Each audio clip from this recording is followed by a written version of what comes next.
नमस्कार, news call 24 पर आपका बहुत बहुत स्वागत है। आज टेक न्यूज में हम ये जानेंगे कि ईवीएम के अंदर क्या होता है, कौन सी कंपनी इसे बनाती है, कीमत और आपके तमाम सवालों के जवाब। How EVM machine is used. Lok Sabha चुनाव 2024 की शुरुआत हो चुकी है। चुनाव में वोटिंग के लिए ईवीएम का इस्तेमाल किया जाता है। इस ईवीएम में आप अपना वोट डाल पाते हैं और इसी मशीन से वोट्स की काउंटिंग भी होती है। क्या आप जानते हैं इलेक्ट्रॉनिक वोटिंग मशीन काम कैसे करती है? आइए जानते हैं ईवीएम की खास बातें।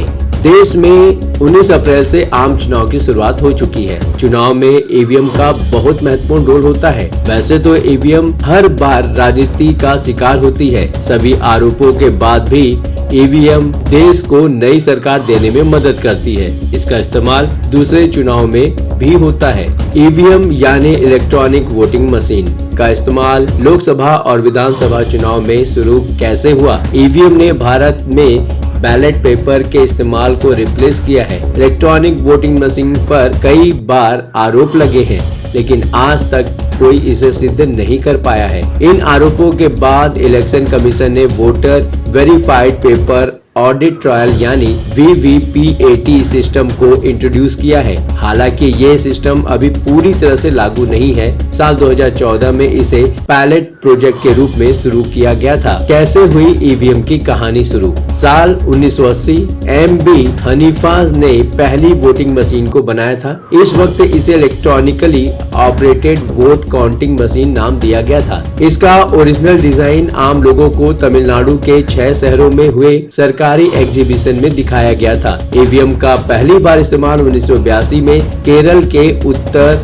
परवूर में हुए उपचुनाव में हुआ था। शुरुआती दिनों में चुनाव आयोग को ईवीएम के इस्तेमाल को लेकर बहुत से विरोध का सामना करना पड़ा। साल 1998 में ईवीएम का इस्तेमाल 16 विधानसभा में हुआ था। इसके बाद 1999 में इसका विस्तार हुआ और 46 लोकसभा सीट पर इन्हें इस्तेमाल किया गया। साल 2004 में लोकसभा चुनाव में ईवीएम का इस्तेमाल सभी सीट पर हुआ था। कैसे काम करती है ईवीएम? ईवीएम में 2 यूनिट कंट्रोल और बैलेट होती है, यानी एक यूनिट जिस पर बटन दबाकर आप अपना वोट देते हैं और दूसरी यूनिट जिसमें आपके वोट को स्टोर किया जाता है। कंट्रोल यूनिट मतदान अधिकारी के पास होती है, जबकि बैलेट यूनिट को दूसरी तरफ रखा जाता है जहां से लोग वोट डाल पाते हैं। बैलेट यूनिट पर आपको तमाम पार्टियों के चिन्ह और उम्मीदवार के नाम दिए होते हैं, जिनके आगे एक नीली बटन होती है।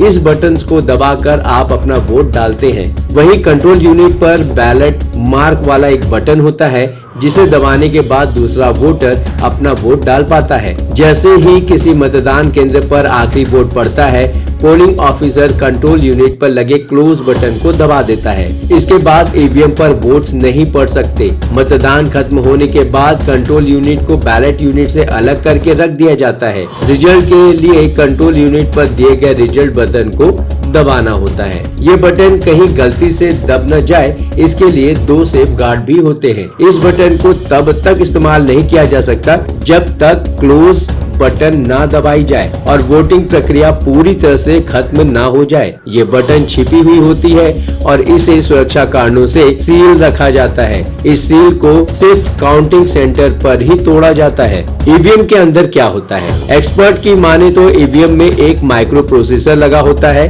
इस प्रोसेसर को सिर्फ एक बार ही प्रयोग किया जा सकता है, यानी एक बार प्रोग्राम लिखे जाने के बाद आप इसमें बदलाव नहीं कर सकते। दूसरे शब्दों में कहें तो इस पर कोई दूसरा सॉफ्टवेयर राइट नहीं किया जा सकता। हालांकि इसमें कौन सा चिप या प्रोसेसर इस्तेमाल होता है, इसके बारे में जानकारी नहीं है।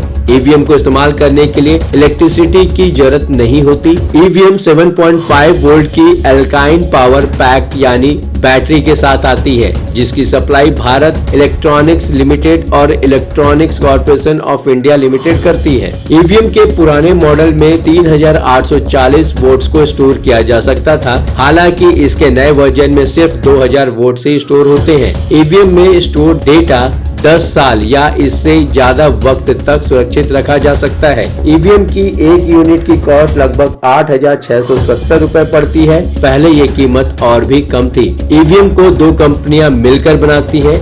इसे election commission Bharat electronic limited Bengaluru, ministry of defence और electronic corporation of India limited Hyderabad, department of atomic energy के साथ मिलकर तैयार किया जाता है। अभी तक आपने हमारे इस चैनल को सब्सक्राइब नहीं किया है तो कृपया इस चैनल को सब्सक्राइब करें, फॉलो करें और नोटिफिकेशन में जाकर ऑल का ऑप्शन दबाना बिल्कुल भी न भूलें। नमस्कार।